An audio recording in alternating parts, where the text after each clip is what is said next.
that. Anyway, the most important word up there is conversation. So I would love to leave plenty of time at the end for some of the big questions that we aren't going to have time to answer.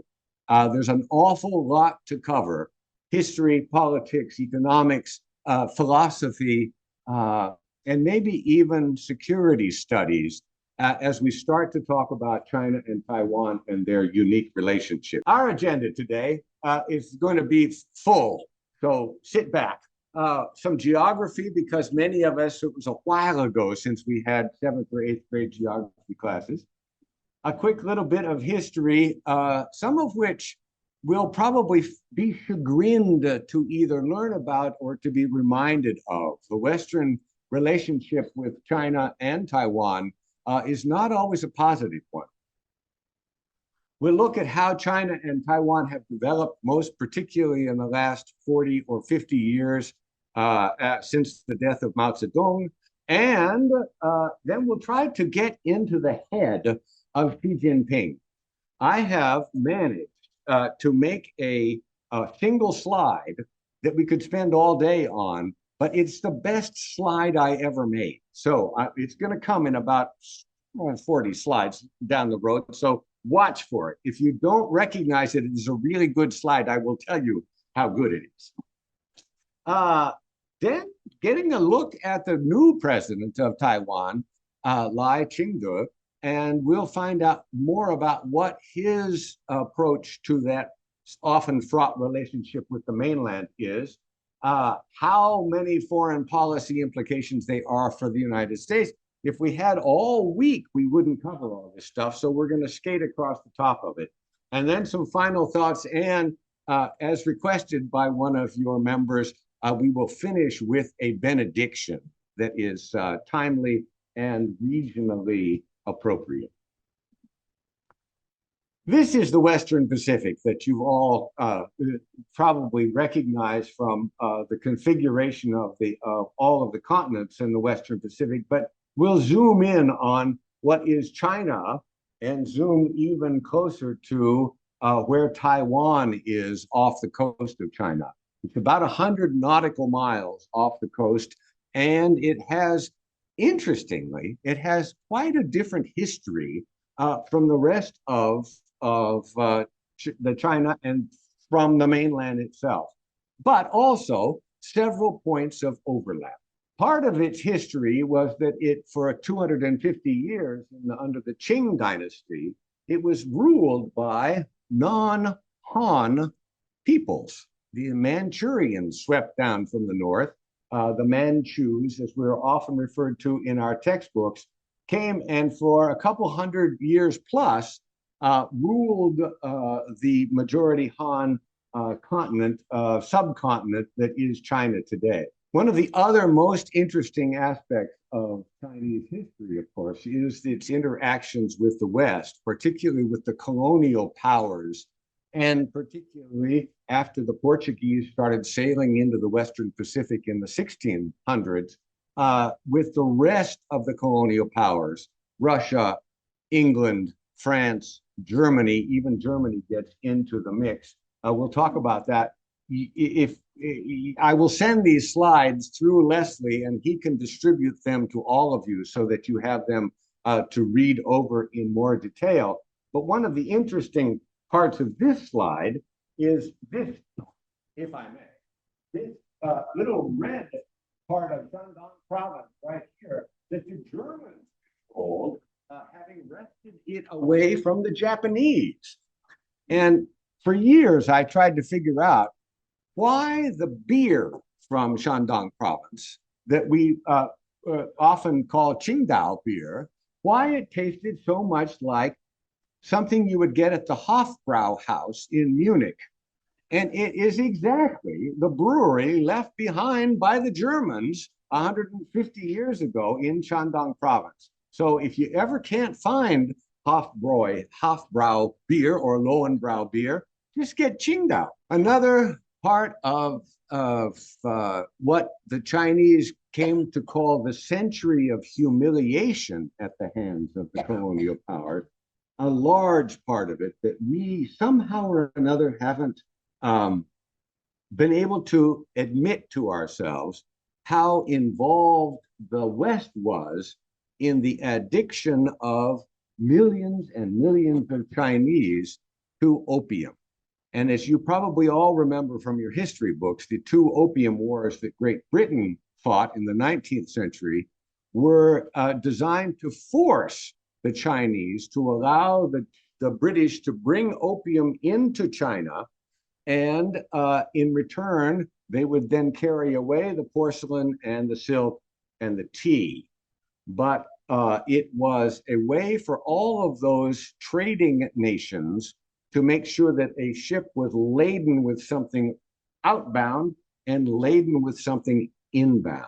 Before the opium trade began at the beginning of the 18th century, those ships were making a one-way empty voyage and coming back with the porcelain and the tea and the silk, but they had to pay for it in pounds sterling. Then they landed on the idea that if they, particularly the British in the lead, if they could bring opium into India, which was illegal into China, which was illegal in those times, then they could, in fact, figure out how to make sure that both sides of those voyages was a profitable one. And it wasn't a small-scale operation. Estimates are that 10 million Chinese were addicted to opium during this period, something that they were not prone to before the British in particular started up this trade. But on your resource list, the Massachusetts Institute of Technology has a marvelous virtual library of all kinds of things that happened in the history of the world. And one of them, long piece, has to do with unpacking the opium trade. But these are balls of opium that were grown as poppies in India mostly, and Turkey to some extent. And then the British would ship them off to China through Hong Kong. The result was, of course, devastating on the Chinese population. And when they would object to this trade, the British would send the Royal Navy and the Marines into China to force the Chinese to allow this import of massive amounts of opium. This is hard for you to see from probably where you're sitting, but by the end of the 1800s, 81,000 chests of 140 pounds each of pure opium was brought into China. At one point, a Chinese official objects to this down in the southern part of China, and his name, it was Lin Seizhu, and Lin Seizhu said, "No more. This is ruining our country. No more." And he captured the ships that were in the port around what is today Hong Kong, and forced all of the opium into a long ditch, and then let in seawater and poured potassium on it, and it just burst into combustion. And Lin Seizhu is now famous, and there's a statue of him in the port city of Guangzhou. But in reaction, as I mentioned, the British sent in the military to enforce their right, as they saw it, to bring opium into China, and they fought two relatively bloody wars against the Chinese, one result of which was that 100-year lease on what we came to know as Hong Kong. In the midst of the 19th century, William Gladstone, who becomes prime minister later in his political career, said this about the wars to force the Chinese to consume opium. "I do not know of a war more unjust in its origins, or more calculated to cover this country in permanent disgrace. I am in dread of the judgments of God upon England for our national iniquity towards China." And you might have guessed that it wasn't just the British. See if you recognize some of these names.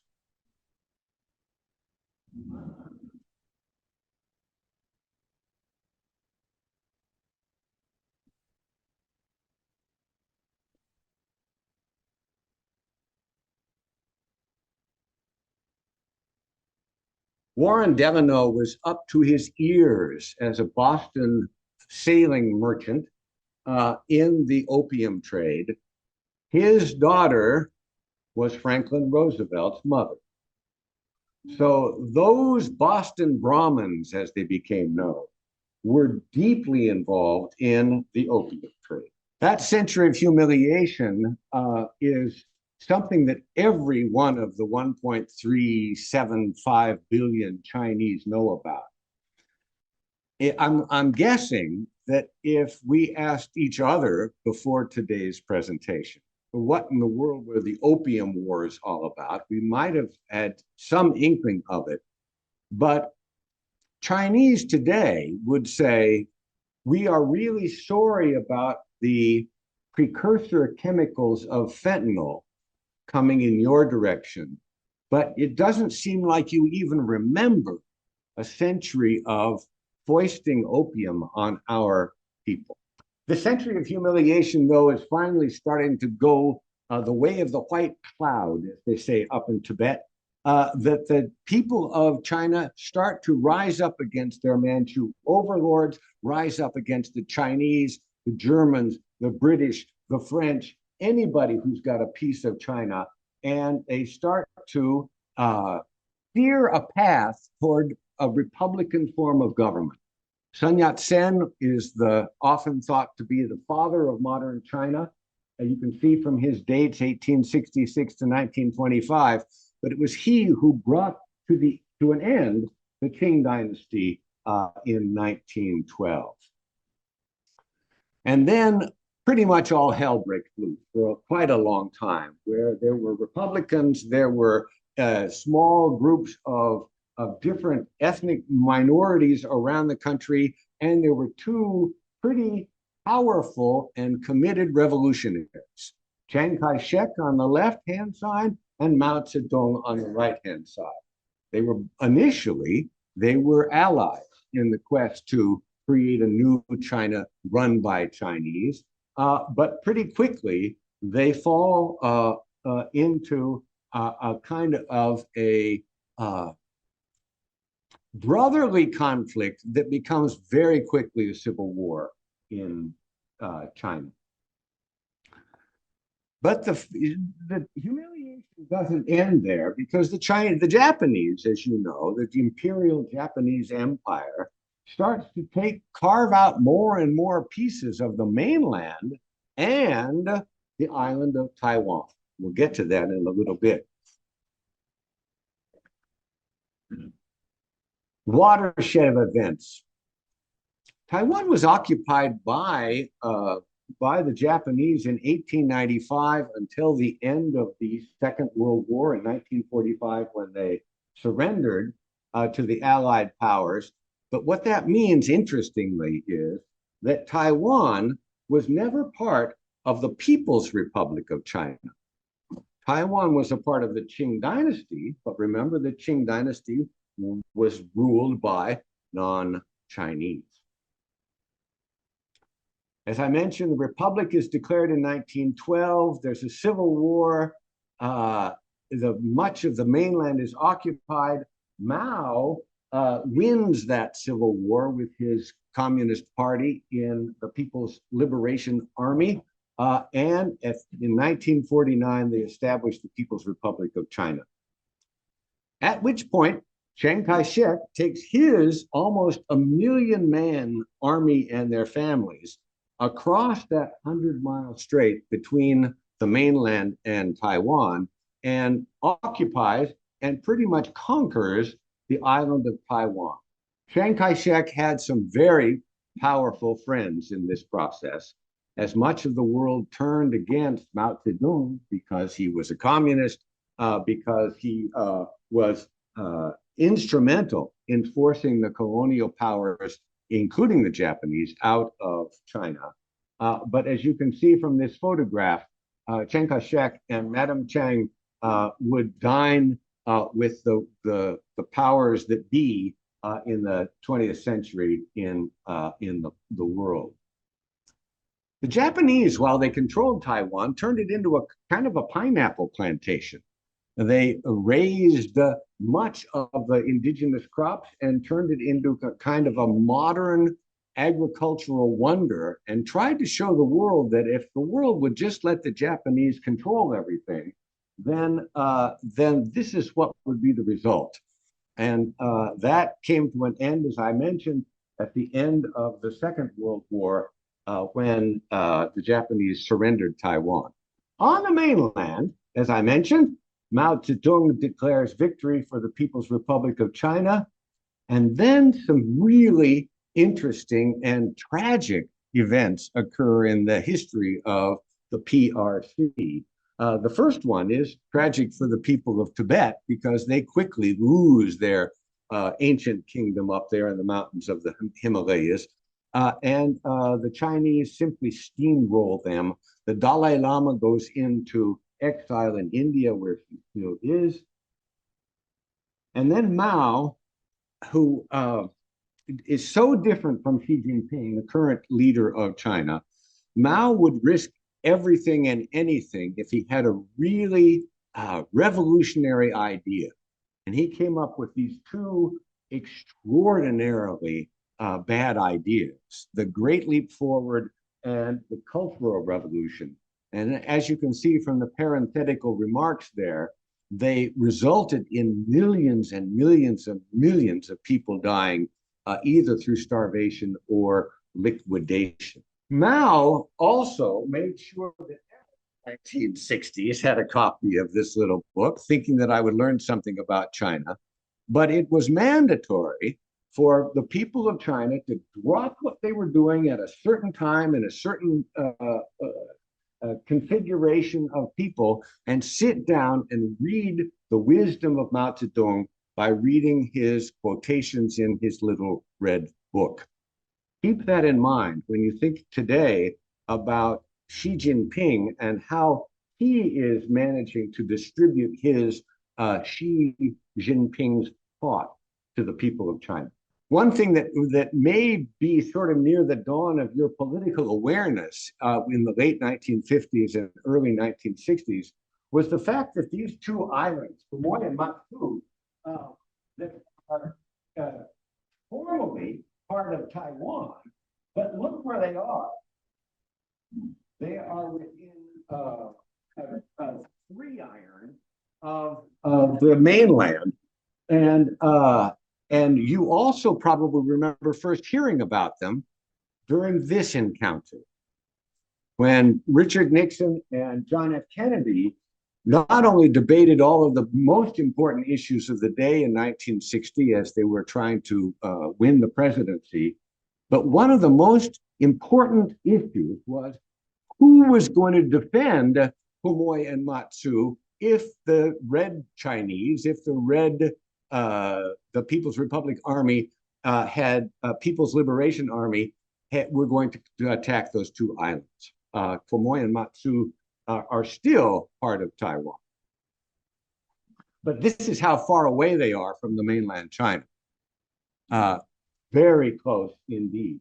As the 60s wear on, the United States is always worried about the growth and maybe the solidarity of communist movements around the world. And we were particularly concerned about the Sino-Soviet cooperation that dawned in the early 1960s.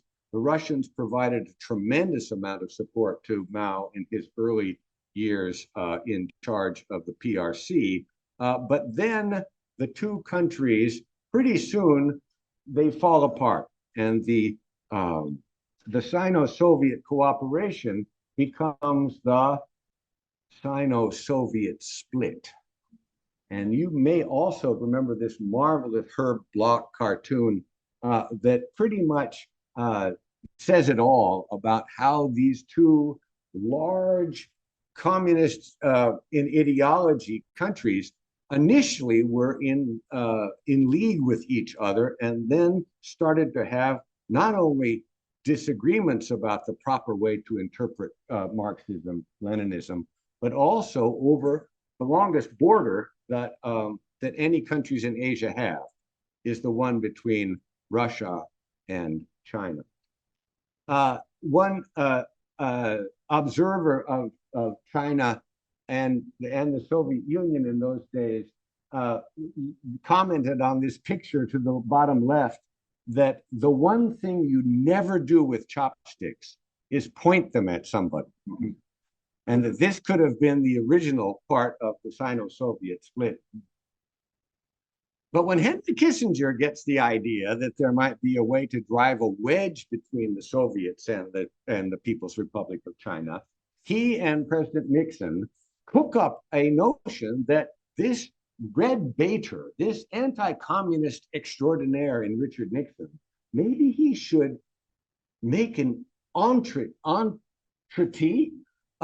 to Mao Zedong and to get into China and drive that wedge even wider so that there was no monolithic communist force in the world.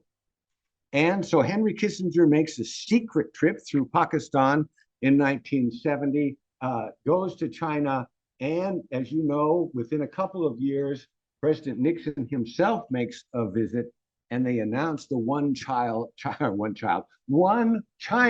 policy. We can talk about the one child policy too. But this was revolutionary in every geopolitical sense possible, because the United States of America was not only recognizing the PRC, but was also subtly unrecognizing Taiwan. Chopsticks diplomacy continues with President Nixon not exactly knowing what it is that he's eating and is not sure he wants to, but it was another chopstick diplomacy picture I had to include. The one China policy is really an interesting study in what is called strategic ambiguity. So we don't quite say that Taiwan is a country. We don't quite say Taiwan is not a country. We don't quite say that the PRC is entitled to incorporate Taiwan, or that they're not entitled to incorporate Taiwan. But as you'll see from these outlines of the one China policy, we acknowledge things, but we don't actually declare them.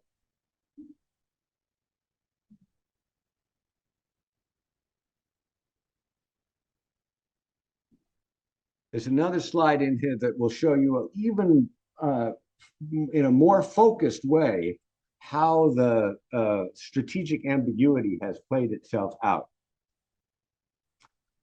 1976, Mao Zedong dies after an extraordinary reign as the leader of the People's Republic of China, but then some really interesting things start to happen.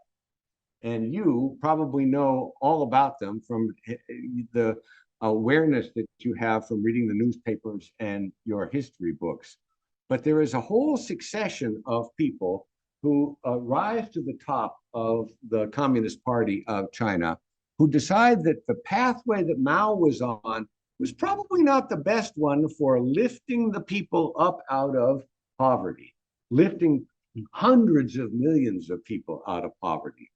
And the man credited with really revolutionizing the People's Republic of China is Deng Xiaoping, who was an extraordinary thinker and who had a philosophy that maybe we need to let market forces into the Chinese economy and pull the state back from its control of everything. Keep that in mind. But at one point, Deng Xiaoping got so giddy at the success that he was having with the GDP in China rising consistently that he said this: imagine Mao Zedong saying that. Imagine how far this was from the vision of the founder of the People's Republic. As that market starts to play a greater role and the state takes a receding position, then all sorts of things start happening all over China. And great a tremendous entrepreneurship starts to blossom. People like Jack Ma create these companies that rise to what global dominance in many ways. And as a result of that, people like Jack Ma and Zhang Yiming start to make tens of millions and millions and millions of dollars. Keep that in mind. But look at this, the change in China from the year 2000. Look where China, the economic ranking, right down here. Go 21 years later, where it is that unleashing of the entrepreneurial spirits of a billion, then maybe 200 million Chinese that allowed them to really start to expand their economy in ways that Mao could never possibly imagine. And this leads me to Home Depot. I took my grandchildren to Home Depot not long ago, and I asked them to pick an aisle, and my then 7-year-old grandson said 13, and his brother said 33. So I tried to go to both of them to see what was made in China. This is before the pandemic. What was made in China and what wasn't made in China in the Home Depot. And we went down both of these aisles, and you know how many things are at the Home Depot? Well, there were 2 things on these aisles that were not made in China. So I said, this can't be right. So we went down the street to Lowe's. And I said, boys, you have to agree on the number of which aisle we're going to go down. So we went down aisle 34, and of all the little baubles and knickknacks and tools and everything, there were 4 things on aisle 34 that were not made in China. And that made me start to wonder how it was that we had become so intertwined with this economy that we now have so much tension, toward and with. And this number pops up. During the Cold War, where the United States and the Soviet Union were at loggerheads and sometimes too close to the nuclear buttons for comfort, we were doing about $3 billion of trade per year with the Soviet Union. We do $3 billion worth of trade with China every day. So as anybody who tries to tell you that this is a Cold War 2.0, it is much more radically complicated than that, because we are all intertwined one with another.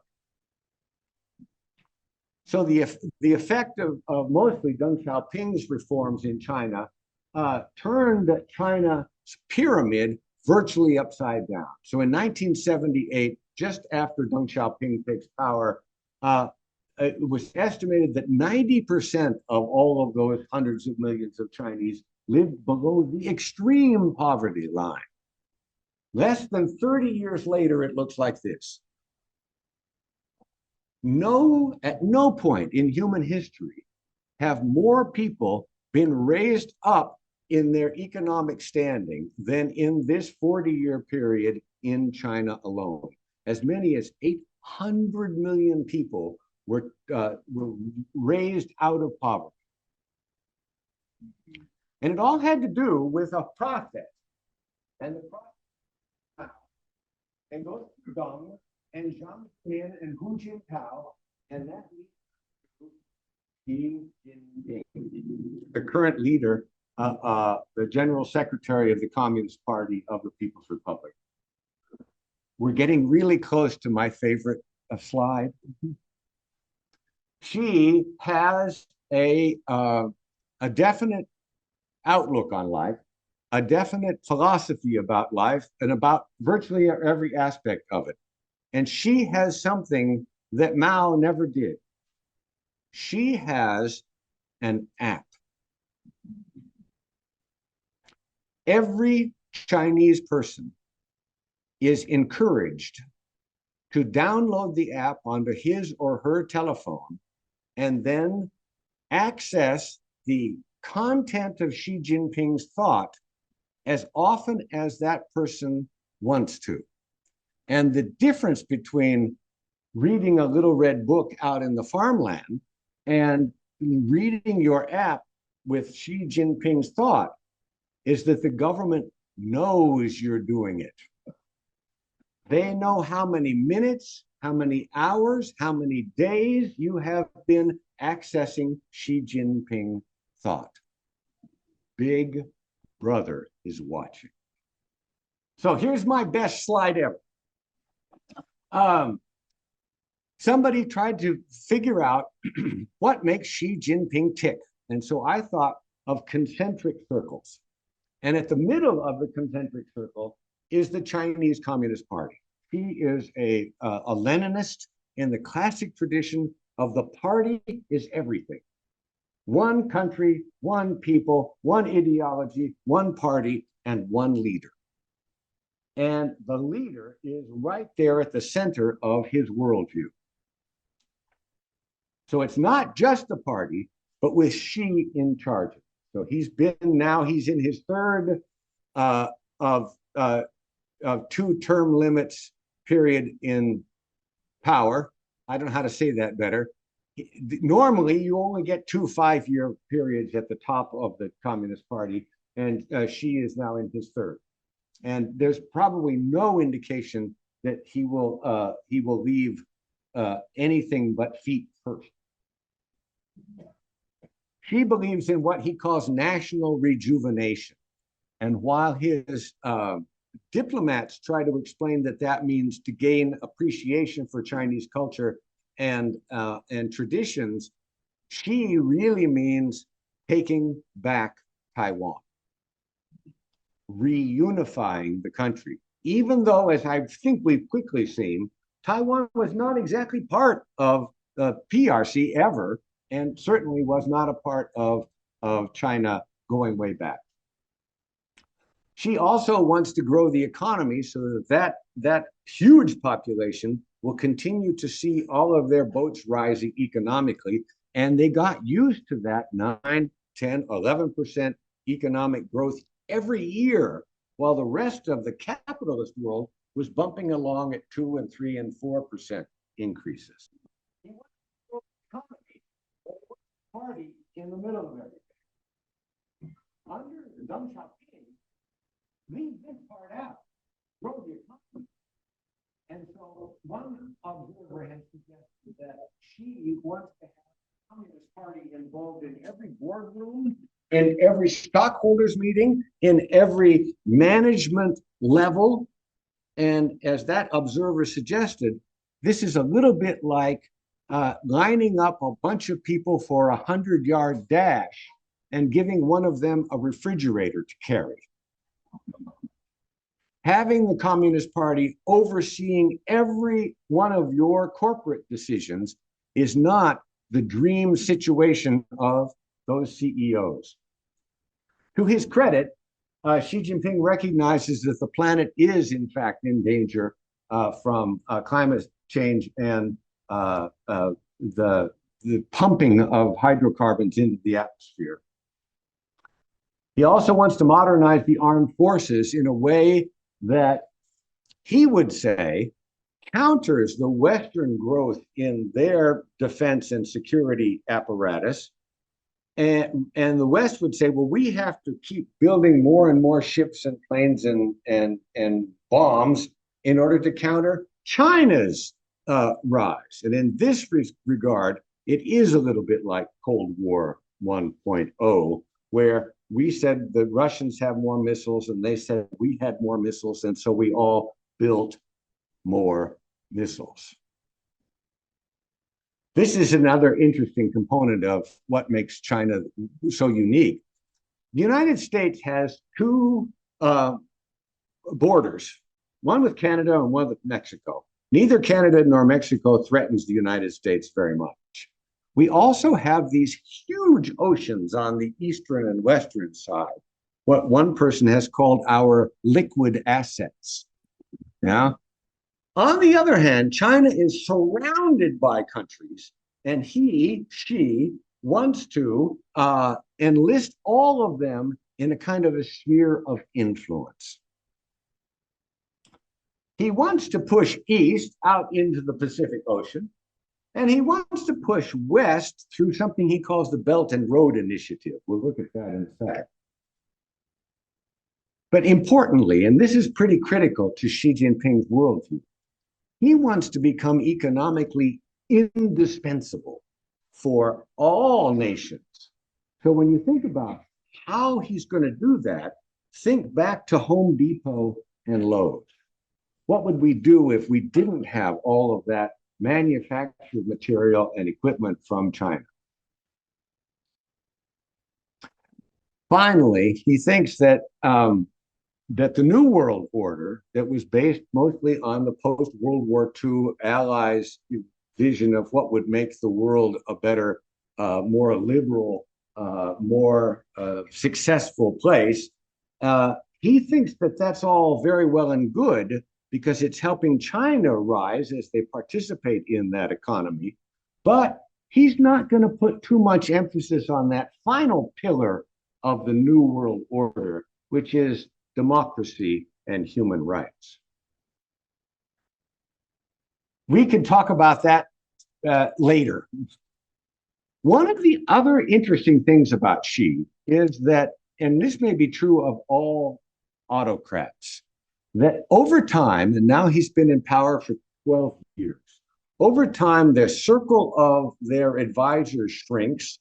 They start just being surrounded by people who say, yes, Mr. President, that's a very good idea. And yes, Mr. President, that is the funniest joke I've ever heard.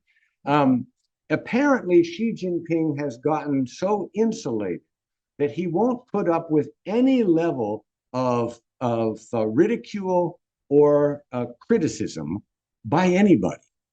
And it happened that right around the time of the Beijing Olympics, some youth recognized that Xi Jinping bore an extraordinary resemblance to, and so Xi Jinping banned the image of Winnie the Pooh on all Chinese media, electronic and print and in the movies.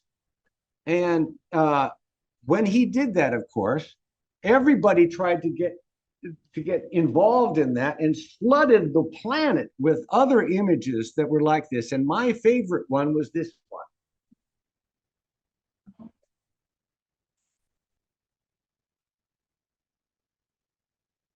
You cannot see these in China. Belt and Road Initiative, going west, creating a kind of a new Silk Road that is able to carry all of that manufactured goods out into the world and bring back, importantly, not opium, oil and natural gas. So here's strategic ambiguity that we've been dealing with ever since 1972. The United States will defend Taiwan from any unprovoked attack, but we won't defend Taiwan from any provoked attack. So if Taiwan decided to shoot into the mainland anything, then we are not on record as saying we will come to your defense. But we've been building up Taiwan's military for decades, ever since 1949, really. But particularly, and we're going to get to this in a second, particularly as Taiwan has switched from being a military dictatorship under Chiang Kai-shek to a thriving modern democracy. We'll talk about that. Another important component to our relationship to China, of course, is their relationship to Russia, Vladimir Putin.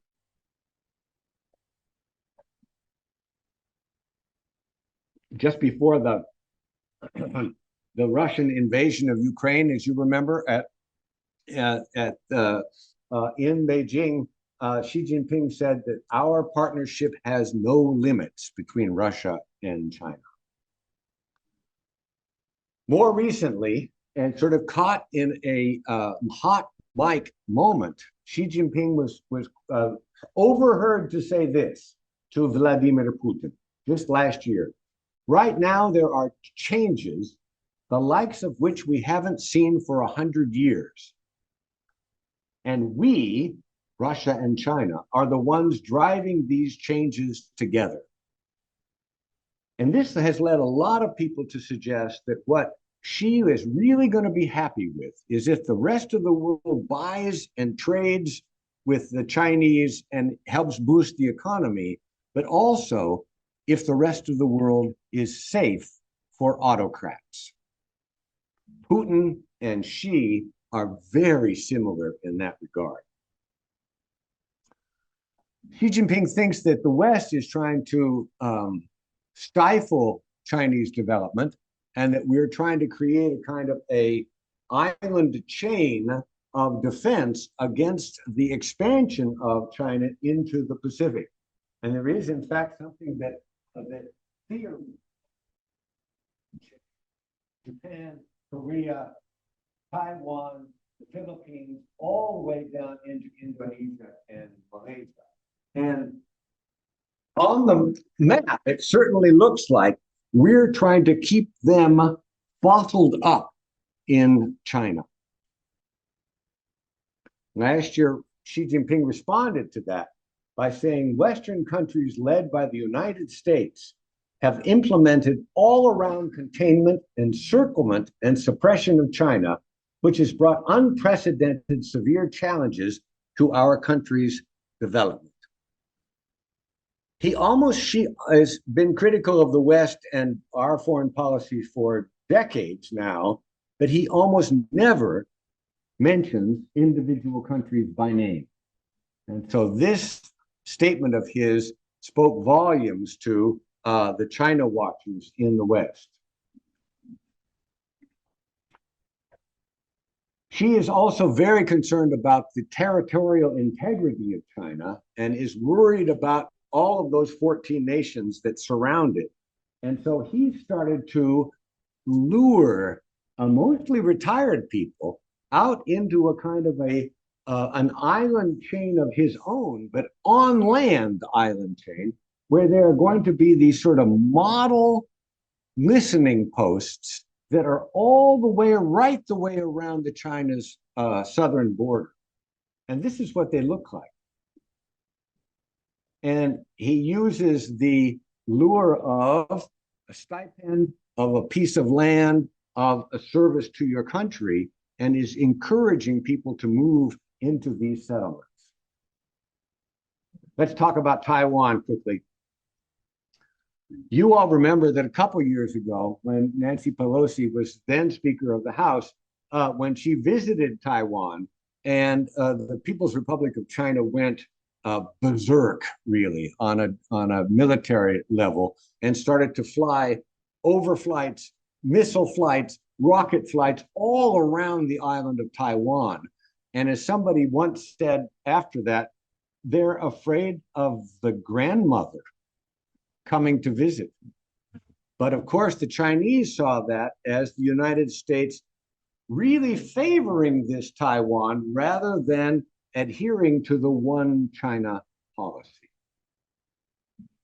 The new president, Lai Ching-te, and his vice president, Xiao Bi-kim, are really unique people in many ways. They represent the political party, the Democratic People's Party, and they don't have a majority, but they have, we can talk about politics in Taiwan, but the thing that I think is most interesting about them is that President Lai has his MPH from Harvard, and Vice President Xiao, her mother is American. She went to Oberlin. She got her degree at Columbia afterwards, and then went back to Taiwan. So they're really culturally intertwined with the United States. Another thing that she doesn't like about Taiwan, of course, is that it is, as I mentioned, a thriving democracy.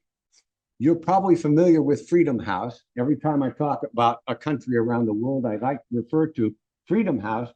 They come up with a ranking each year about how countries are doing relative to political rights and civil liberties.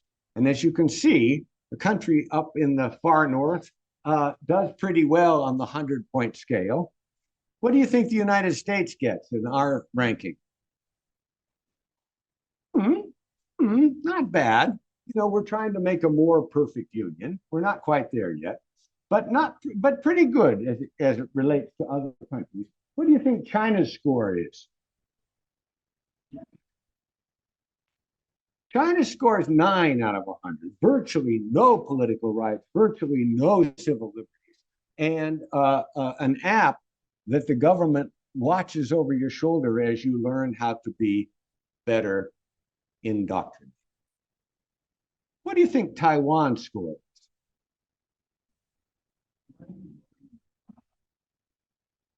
Thriving democracy. And what's interesting about this, and many things are interesting, but one of them is that when we made that one China policy, China was dirt poor, hundreds of millions of people below the extreme poverty line. Taiwan was dirt poor and under a military dictatorship. And so the two countries have radically changed in their in their composition, in their abilities, in the depths of their economies, but we're still sort of stumbling along with this strategic ambiguity. Another thing about Taiwan that is so significant are semiconductor chips.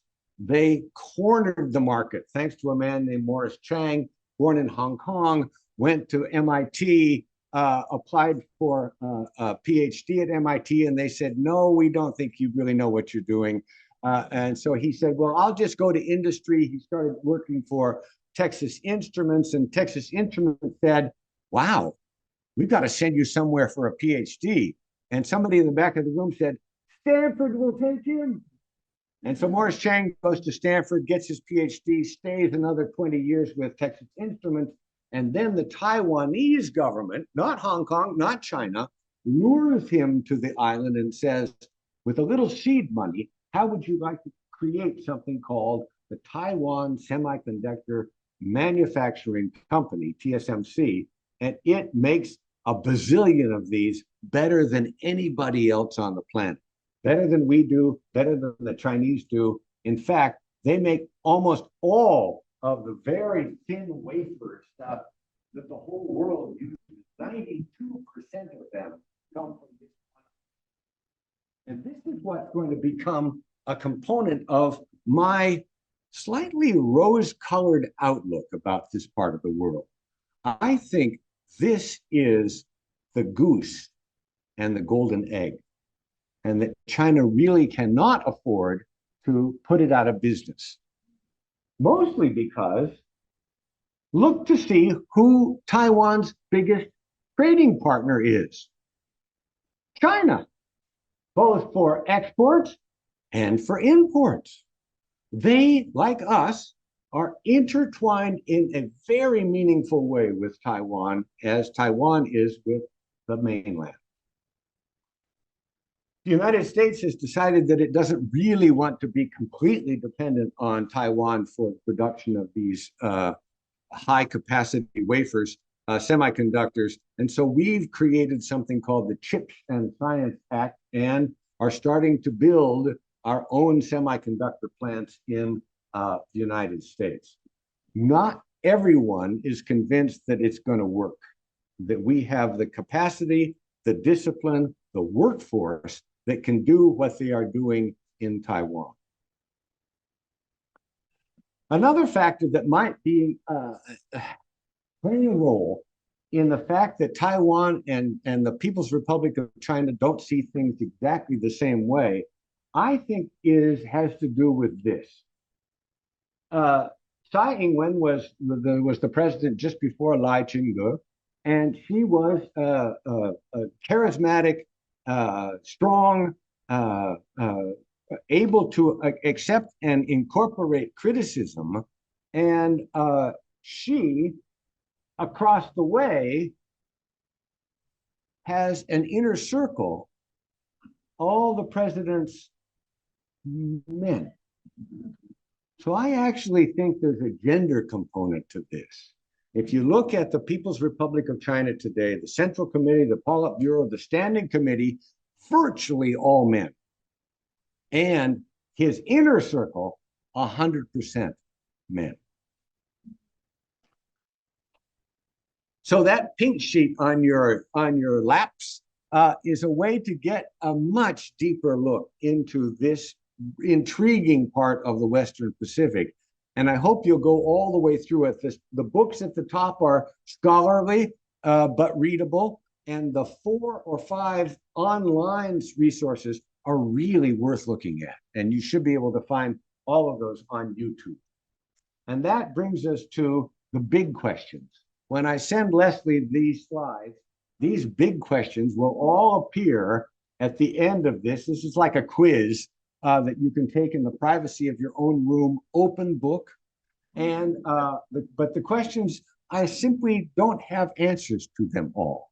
But what I hope to do is answer some of your questions and listen to your comments right now.